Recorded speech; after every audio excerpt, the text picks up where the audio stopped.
pemuda berumur 22 tahun, asal Kabupaten Pasuruan, Jawa Timur, dikenal sebagai anak yang rajin dan pendiam.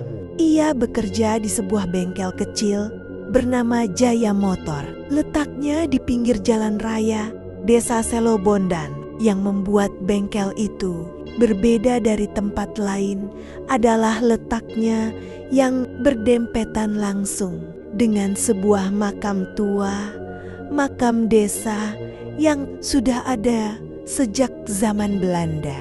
Di balik bengkel hanya dibatasi tembok setinggi dada, dan di seberangnya terhampar ratusan nisan tua, sebagian miring dan tertutup rumput liar.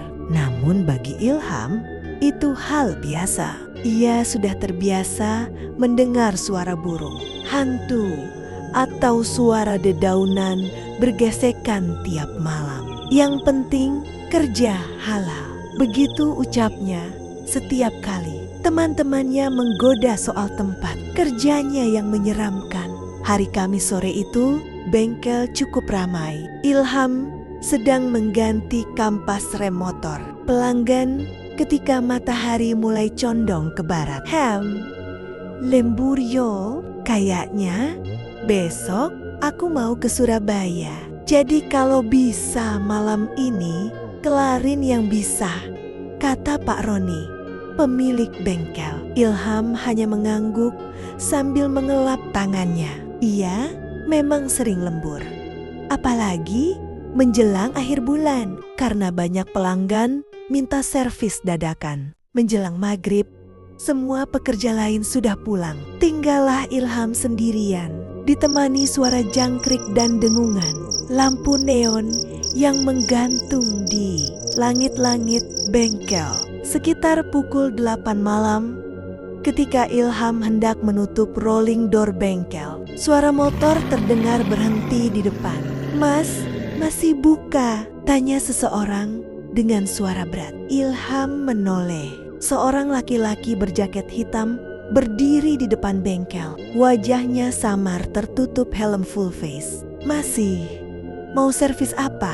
Ganti oli aja." Ilham mengangguk, lalu menyuruh pelanggan itu menurunkan motor. Motor itu jenis Suzuki Sander 125, model lama, tapi masih tampak terawat. Namun ada yang aneh. Plat nomornya kusam dan seperti karatan, seolah sudah lama tidak dipakai.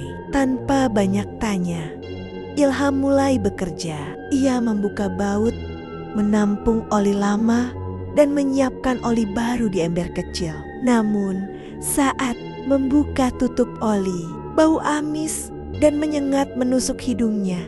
Bukan bau oli bekas biasa, tapi seperti bau anyir darah. Ilham sempat menahan napas. "Loh, kok baunya begini?" gumamnya pelan saat ia menoleh.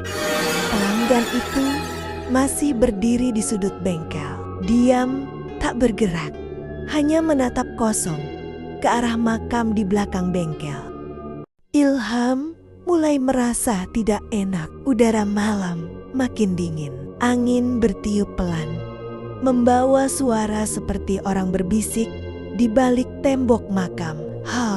Pulang. Ia menatap sekeliling. Tidak ada siapa-siapa. Tapi saat ia kembali ke ember oli bekas tadi, warna cairannya berubah menjadi merah gelap, kental seperti darah segar. Ya Allah, Ilham mundur beberapa langkah. Dadanya berdebar keras. Ia menatap pelanggan itu. Namun helmnya kini miring, memperlihatkan kulit wajah pucat dan mata kosong menghitam. "Mas, motornya..." Belum sempat Ilham bicara, pelanggan itu perlahan berjalan menuju tembok belakang, melewati tembok tanpa suara, dan lenyap masuk ke area makam. Lampu neon bengkel langsung berkedip-kedip. Beberapa kali padam menyala. Ilham berlari keluar bengkel, tapi langkahnya gontai, seolah berat. Di jalan, ia mendengar suara motor menyala dari dalam bengkel. Padahal tidak ada siapapun di sana. Motor itu melaju keluar pelan, melewatinya tanpa pengendara. Keesokan paginya, Pak Roni datang ke bengkel. Ia menemukan Ilham duduk di depan bengkel dengan wajah pucat, mata sayu, dan tubuh gemetar. "Loh, Ham, kowe ora muli? Loh, Ham, kamu nggak pulang?" Ilham hanya menggeleng. Ia menunjuk ke ember oli bekas. Kini cairannya sudah kembali hitam biasa. Pak Roni heran. Tapi ketika melihat ke arah makam, ia bergumam pelan, "Mungkin kamu ketemu tamu malam Jumat, Ham." Ilham menatap Pak Roni tak mengerti. "Ya, dulu pernah ada orang kecelakaan di depan bengkel ini. Naik motor Sander, mati di tempat. Katanya, tiap malam Jumat masih suka datang buat ganti oli." Sejak malam itu, Ilham tidak pernah mau lembur sendirian lagi. Setiap kali Pak Roni meminta lembur, ia selalu berkata, "Pak, kalau lembur tak ajak Zainal ya, biar ada teman." Teman sekampungnya yang baru 2 minggu bekerja di bengkel itu mengangguk santai. "Ham, aku temenin. Paling cuma ganti oli sama servis kecil aja kan?" Malam itu, hari Kamis menuju Jumat.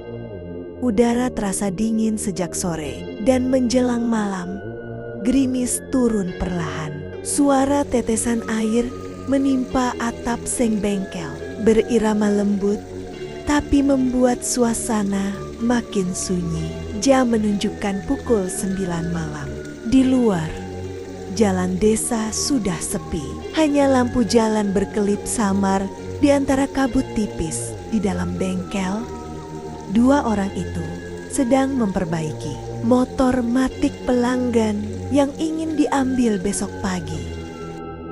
"Ambil obeng minus di kotak atas," kata Ilham. Zainal mengambilnya. Tapi begitu membuka kotak peralatan, bau amis aneh kembali tercium. Ia menoleh ke Ilham. "Ham, kowe ganti oli barusan ya?" Ilham berhenti bekerja loh. "Belum." "Kenapa?" Zainal menatap ke lantai. Ada genangan merah gelap di dekat ember oli. Mereka berdua spontan mundur. Astagfirullah, lampu bengkel tiba-tiba berkedip pelan, lalu padam seketika. Dalam gelap, suara motor meraung pelan dari arah belakang bengkel. "Ham, motor sopo iku?" bisik Zainal. Ilham menatap ke arah tembok belakang. Samar terlihat cahaya lampu motor kuning redup menembus dari arah makam. Lalu terdengar suara langkah berat mendekat di atas lantai semen basah. Ilham menggenggam obeng di tangannya erat-erat. Jantungnya berdetak keras. Dari bayangan tembok muncul sosok pria berjaket hitam basah kuyup, helm retak di sisi kanan, wajah pucat meneteskan darah dari pelipis. Suara seraknya terdengar pelan, "Mas, ganti oli." Zainal menjerit spontan, "Allahu Akbar," dan menarik Ilham keluar bengkel. Mereka berlari di bawah gerimis menuju pos ronda terdekat. Tak menoleh lagi dari kejauhan. Mereka masih bisa melihat bengkel itu. Pintu bergoyang pelan, lampu berkedip, dan motor Sander hitam itu kembali berdiri di tengah bengkel, meneteskan oli hitam ke lantai. Pagi harinya, suasana bengkel terasa lebih hening dari biasanya.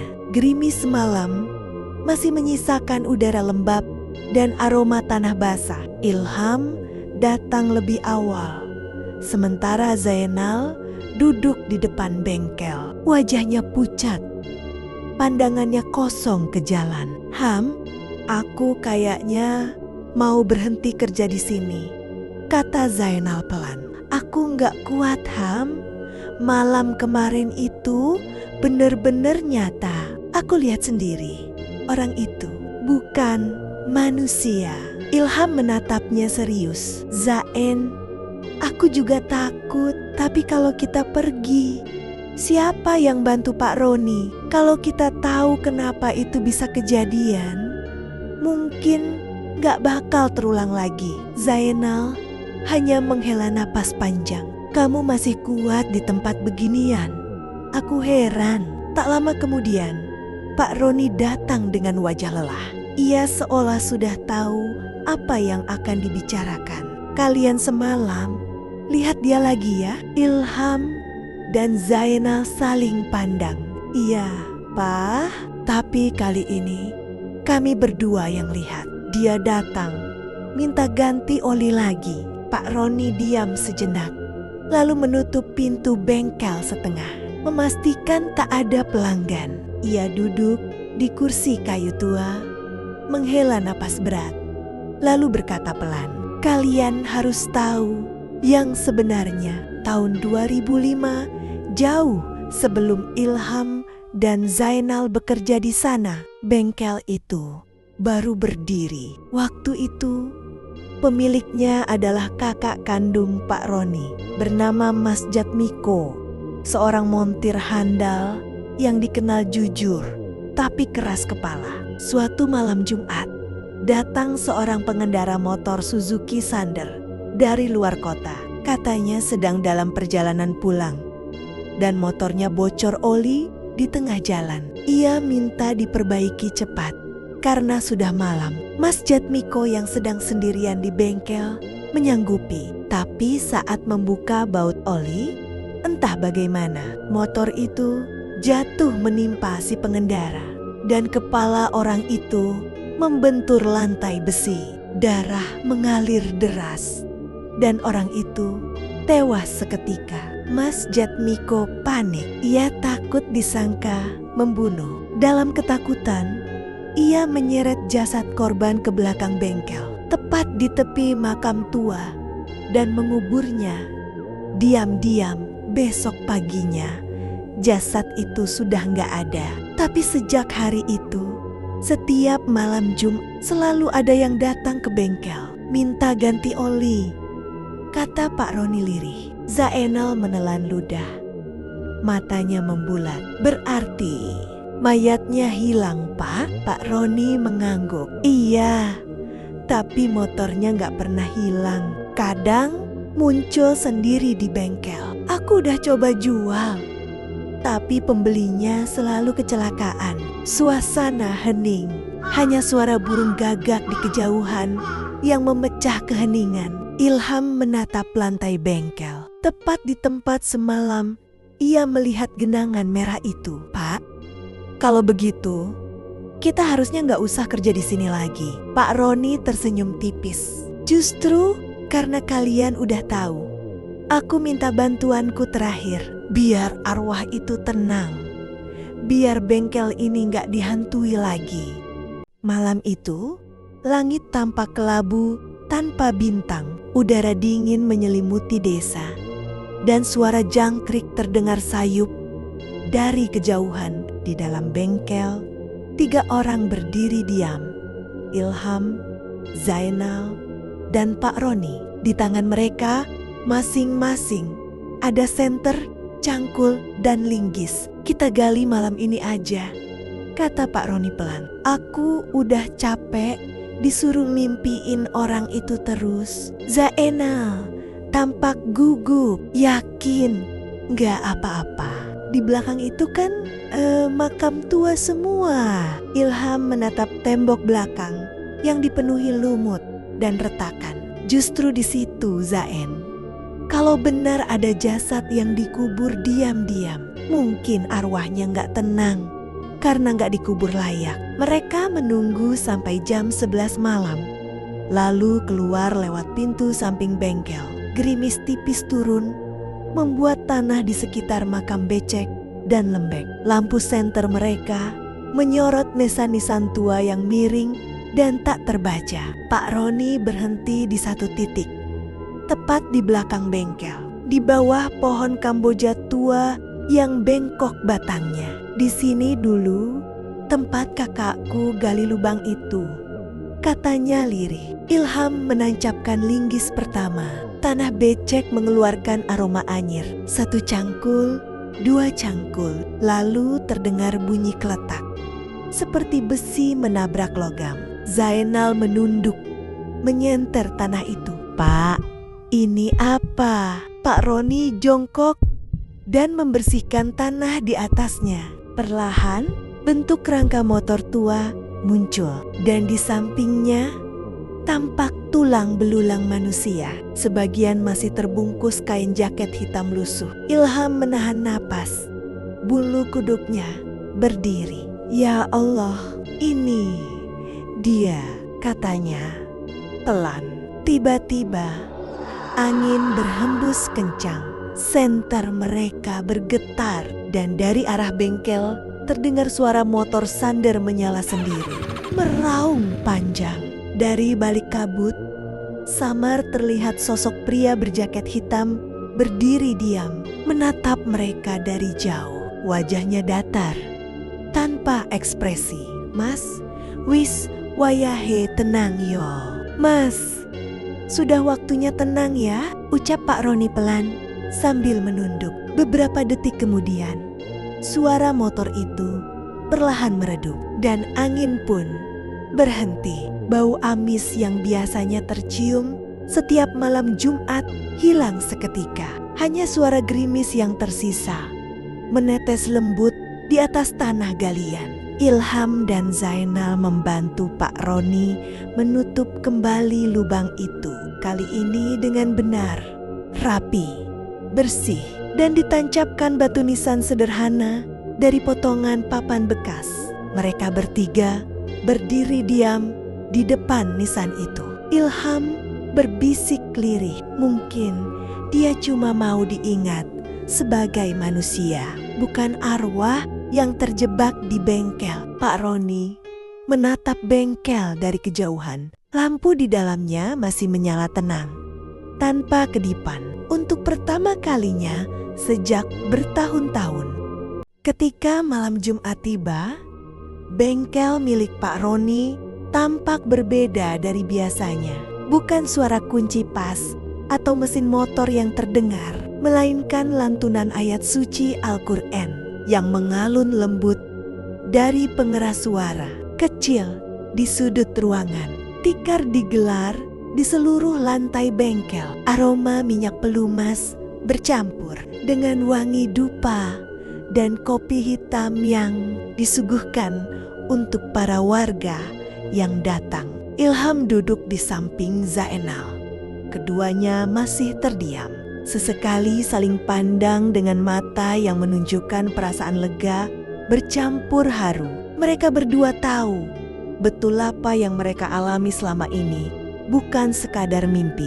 Pak Roni dengan peci hitam dan wajah teduhnya memimpin doa tahlil bersama seorang ustaz dari kampung sebelah. Setelah bacaan Yasin dan tahlil usai, suasana menjadi hening sesaat. "Terima kasih, bapek-bapak semua sudah datang," ucap Pak Roni lirih. "Saya baru tahu kalau tempat ini dulu pernah jadi tanah makam. Dan di pojok bengkel kita ini dulunya ada makam seorang penjaga desa bernama Mbah Karyo." Beberapa warga saling berbisik pelan. Sebagian mengangguk-angguk. "Makanya," lanjut Pak Roni, "setelah ini saya niatkan setiap malam Jumat bengkel akan saya tutup lebih awal. Kita kirim doa bersama untuk beliau biar tenang dan enggak ganggu lagi." Ilham menunduk, dadanya terasa ringan. Ia masih teringat jelas sosok misterius di malam-malam. Sebelumnya bayangan lelaki tua yang berdiri di depan pintu dan suara rantai motor yang berdecit di tengah malam. Setelah acara tahlil selesai, warga satu persatu pamit. Bengkel kembali sepi. Tapi kali ini sepinya terasa damai. Tidak ada hawa dingin aneh, tidak ada bayangan di sudut ruangan. Hanya suara jangkrik dari luar pagar makam yang menemani. Pak Roni menepuk bahu Ilham dan Zainal. Terima kasih ya, kalian sudah bantu saya selama ini. Kalau bukan karena kalian berdua, mungkin saya nggak bakal tahu apa yang sebenarnya terjadi di sini. Ilham tersenyum kecil. Kita semua cuma pengen tempat ini tenang, Pak. Zainal menambahkan sambil terkekeh. Tapi saya tetap nggak mau lembur sendirian lagi, Pak. Semua tertawa bersama. Malam itu, untuk pertama kalinya dalam waktu lama, bengkel tua di sebelah makam itu terasa benar-benar hidup. Beberapa bulan telah berlalu sejak malam tahlilan itu. Bengkel milik Pak Roni kini semakin ramai. Pelanggan datang silih berganti, terutama karena mereka percaya bengkel itu berkah.